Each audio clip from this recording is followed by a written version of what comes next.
Hello students, welcome back to the channel.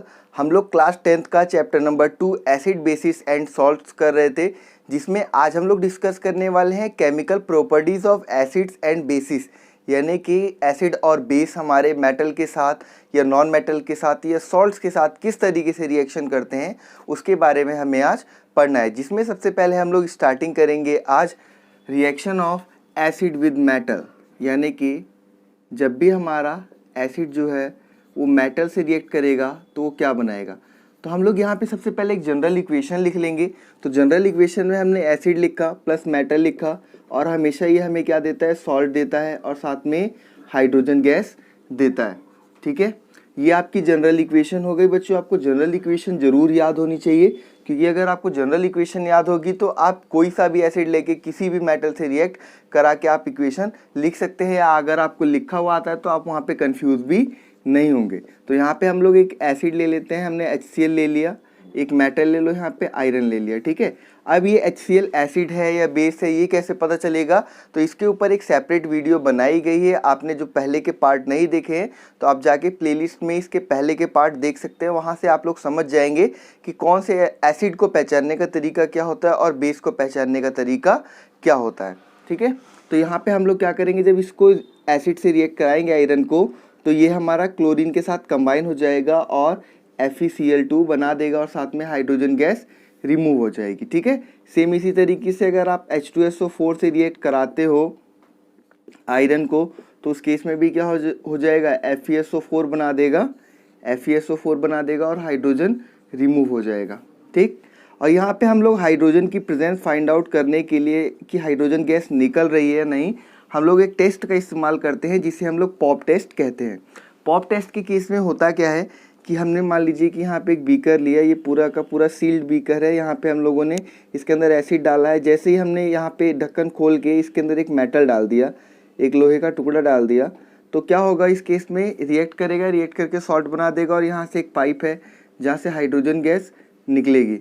तो यहाँ से हाइड्रोजन गैस निकलेगी और हम लोग इसके पास एक जलती हुई मोमबत्ती लेकर जाए, कैंडल लेकर जाए, तो कैंडल जो है वो पॉप पॉप साउंड करके, यानी कि पट पट साउंड करके फूटेगी। तो इसी से हमें पता चल जाता है कि इस रिएक्शन से क्या हो रहा है कि हाइड्रोजन गैस रिमूव हो रही है। आप लोग सिंपल ओपन बीकर में भी कर सकते हो, ऊपर से जलती हुई मोमबत्ती ले जाओगे और हाइड्रोजन गैस अगर निकलेगी तो वहाँ पे भी मोमबत्ती जो है पट पट साउंड करके फूटेगी और बुझ जाएगी। ठीक है, उसकी जो लॉ है वो पट पट साउंड करती है और बुझ जाती है। तो ये था हमारा पॉप टेस्ट के बारे में, और एसिड जो है वो मेटल से कैसे रिएक्ट करते हैं। अब हम लोग आगे जानते हैं कि किस तरीके से हमारे जो सोडियम कार्बोनेट यानी कि मेटल कार्बोनेट और मेटल बाइकार्बोनेट एसिड के साथ रिएक्ट करते हैं। आप लोग इतना स्क्रीनशॉट ले लीजिए, आगे हम लोग करते हैं। चलो, अगर आप लोग चैनल पे नए हो तो चैनल को सब्सक्राइब कर दो। इस तरीके की वीडियोस आप लोग को मिलती रहेंगी जिसमें बहुत अच्छी तरीके से समझाया गया है। आगे हमारा topic reaction of metal carbonate with acid, यानी कि मेटल कार्बोनेट को एसिड के साथ रिएक्ट कराओगे तो इस केस में भी क्या देगा, ये सॉल्ट देगा, साथ में CO2 देगा और H2O देगा। ठीक, दूसरी रिएक्शन है हमारी मेटल बाइकार्बोनेट या मेटल हाइड्रोजन कार्बोनेट भी हम लोग इसे कहते हैं। इसको भी जब आप लोग एसिड से रिएक्ट कराओगे बच्चों यहाँ पे, तो एसिड से रिएक्ट करने के बाद ये हमें क्या दे देगा, सॉल्ट दे देगा, साथ में CO2 दे देगा और H2O दे देगा। ये तो जनरल इक्वेशंस है। अब हम लोग को इसके एग्जांपल्स भी जानने हैं, तो हम लोग इसके एग्जांपल्स डिस्कस कर लेते हैं। अगर हम लोग मेटल कार्बोनेट की बात करें तो मेटल हमारा सोडियम और कार्बोनेट यानी कि CO3 Na2CO3 HCl से रिएक्ट कराओ, तो HCl से रिएक्ट कराने के बाद क्या हो जाएगा, ये Na से कंबाइन हो जाएगा और 2 मोल दे देगा किसके, NaCl के, साथ में CO2 दे देगा और H2O दे देगा। यहाँ पे बाकी के मोल्स मैटर नहीं करते, मोल्स मैटर करते हैं सॉल्ट के, इसलिए मैं आपको यहाँ पे बता रहा हूँ कि 2 मोल NaCl देगा, तभी तो इनके बीच में डिफरेंस क्रिएट होगा, वरना बना तो बिल्कुल सेम चीज़ें रहे हैं, तो डिफरेंस कैसे क्रिएट करेंगे। दूसरा मेटल बाइकार्बोनेट है, यानी कि NaHCO3, इसे हम लोग मेटल हाइड्रोजन कार्बोनेट इसीलिए कहते हैं क्योंकि यहाँ पे एक हाइड्रोजन आ गया, या फिर किसे मेटल बाइकार्बोनेट भी कहा जाता है। अब ये जब हमारा HCl से रिएक्ट करेगा तो इस केस में EnACl बना देगा यानी कि सॉल्ट बना देगा, और साथ में CO2 रिलीज़ करेगा और H2O रिलीज़ करेगा। ठीक है, इस तरीके से हम लोग रिएक्शन को लिखते हैं और समझ भी लेते हैं। नेक्स्ट टॉपिक है हमारा एसिड के साथ बेस की कैसे रिएक्शन होती है, वो भी हम लोग देख लेते हैं। इस रिएक्शन को हम लोग न्यूट्रलाइजेशन रिएक्शन भी कहते हैं, न्यूट्रलाइजेशन रिएक्शन। ठीक है, न्यूट्रलाइजेशन रिएक्शन में होता क्या है कि एक एसिड जो है वो एक बेस के साथ जब कंबाइन होता है तो क्या बनाता है, सॉल्ट बनाता है और साथ में वाटर बनाता है, H2O बनाता है। क्लियर, एग्जाम्पल देखो इसके, ये तो जनरल इक्वेशन हो गई हमारी। न्यूट्रलाइजेशन का मतलब ही क्या है कि एक एसिड है और एक बेस है, दोनों अपोजिट प्रॉपर्टी के, दोनों कंबाइन हो जाएंगे, बिल्कुल न्यूट्रल पे आके जीरो पे रुक जाएंगे। तो यहाँ पे हमारे पास एक एग्जांपल, हमने एसिड ले लिया, HCl ले लिया, बेस ले लिया हम लोगों ने कोई सा भी, NaOH ले लिया। तो यहाँ पे बच्चों जब कंबाइन होगा तो ये सोडियम इस क्लोरीन को लेकर हट जाएगा, तो यहाँ पे क्या बना देगा, सोडियम क्लोराइड यानी कि सॉल्ट बना देगा, और ये 2 हाइड्रोजन, एक और 2 हाइड्रोजन और एक ऑक्सीजन यानी कि वाटर बच गया। ठीक है, दूसरा एग्जाम्पल लिखो, H2SO4 हो गया आपका, इसको आप लोग रिएक्ट करा दो KOH से, तो क्या बना देगा यहाँ पे, K2SO4 बना देगा, K2SO4। जब बैलेंस करोगे तब आप यहाँ पे 2 आ जाएगा, वो आप समझ जाओगे। ठीक है, यहाँ पे भी 2 आ जाएगा, K2SO4 बना देगा और साथ में H2O बना देगा। बैलेंसिंग अगर नहीं सीखी है तो उसकी वीडियो भी चैनल पे है, फर्स्ट चैप्टर की प्लेलिस्ट में आप लोग जाओगे तो वहाँ पे बैलेंसिंग मैंने अलग से सिखाई है कि बैलेंसिंग कैसे की जाती है। नहीं आती है तो जाके वहाँ पे वीडियो देख लो, आप लोगों को समझ में आ जाएगा। ठीक है, अब हमारा ये न्यूट्रलाइजेशन रिएक्शन का भी कॉन्सेप्ट खत्म हो गया। अब हम बढ़ते हैं अपने लास्ट कॉन्सेप्ट की तरफ। लास्ट कॉन्सेप्ट इसमें हमारा है reaction of metallic oxide with acid and reaction of non metallic oxide with base. देखो बहुत ही आसान है ये भी रिएक्शन, मैं डायरेक्टली जनरल इक्वेशन लिख देता हूं, रिएक्शन ऑफ मेटेलिक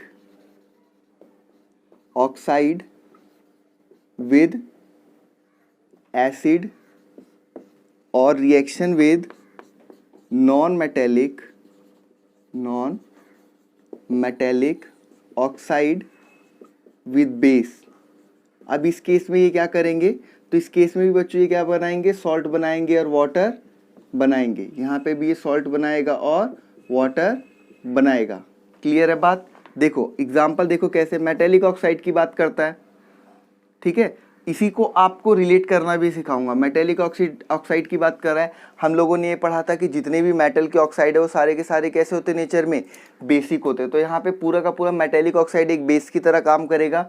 यहाँ पे एक एसिड है, सॉल्ट बना देगा और वाटर बना देगा, क्योंकि हमने न्यूट्रलाइजेशन रिएक्शन में पढ़ा ना कि बेस जब एसिड से रिएक्ट करता है तो क्या बनाता है, सॉल्ट बनाता है और वाटर बनाता है। यहाँ पे same case non metallic oxide है, तो ये हमारा क्या एक एसिड की तरह काम करेगा, बेस से रिएक्ट करेगा, सॉल्ट बनाएगा और वाटर बनाएगा।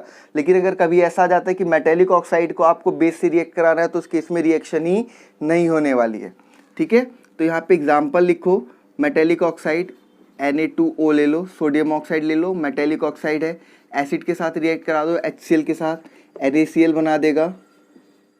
बना देगा और साथ में वाटर रिमूव कर देगा। क्लियर। यहाँ पे नॉन मेटेलिक ऑक्साइड ले लो, कार्बन डाइऑक्साइड, कार्बन एक नॉन मेटल है, ऑक्साइड बना दिया, इसका नॉन मेटेलिक ऑक्साइड है, बेस के साथ रिएक्ट करा दो, बेस के साथ NaOH के साथ इसको रिएक्ट कराओ, तो NaOH के साथ रिएक्ट कराने पे क्या बनाएगा, ये Na2CO3 बना देगा। ठीक है, Na2CO3 सोडियम कार्बोनेट बना देगा और साथ में वाटर रिमूव हो जाएगा। ये हमारी नॉन मेटल की ऑक्साइड है। नॉन मेटेलिक ऑक्साइड की रिएक्शन बेस के साथ है। ये रिएक्शन आपकी बुक में नहीं लिखी है, तो आप लोग बच्चों इस रिएक्शन को ध्यान रखना, क्योंकि आपकी बुक में नहीं मिलेगी ये रिएक्शन। ठीक है, अब एक और छोटा सा टॉपिक, एक हमारा होता है amphoteric oxide. Amphoteric oxide, amphoteric oxide होता क्या है, those oxide which act as acid as well as base, यानी कि ऐसे ऑक्साइड जो कि एसिड की तरह और बेस की तरह दोनों की तरह रिएक्शन करते हैं, उसे हम लोग क्या कहते हैं, एम्फोटेरिक ऑक्साइड कहते हैं। ये डिपेंड नहीं करता, ये अगर इसको बेस में मिलाओगे तो ये एसिड की तरह काम करेगा और एसिड में मिलाओगे तो बेस की तरह काम करेगा, यानी कि ये दोनों की तरह काम करता है। और उसका नाम क्या है, एल्यूमिनियम ऑक्साइड Al2O3। ये हमारा एम्फोटेरिक ऑक्साइड होता है, आप लोग याद रखें। कि हम लोग मिलते हैं बच्चों नेक्स्ट क्लास में। अगर आप लोग को वीडियो अच्छी लगी हो तो लाइक भी कर देना, अगर कोई प्रॉब्लम है तो कमेंट सेक्शन में पूछ सकते हो, और अगर चैनल पे नए हो तो चैनल को सब्सक्राइब कर दो। इस तरीके की वीडियोस आप लोगों को मिलती रहेगी, और अपने फ्रेंड्स के साथ भी जरूर शेयर कर देना। Thank you for watching the video.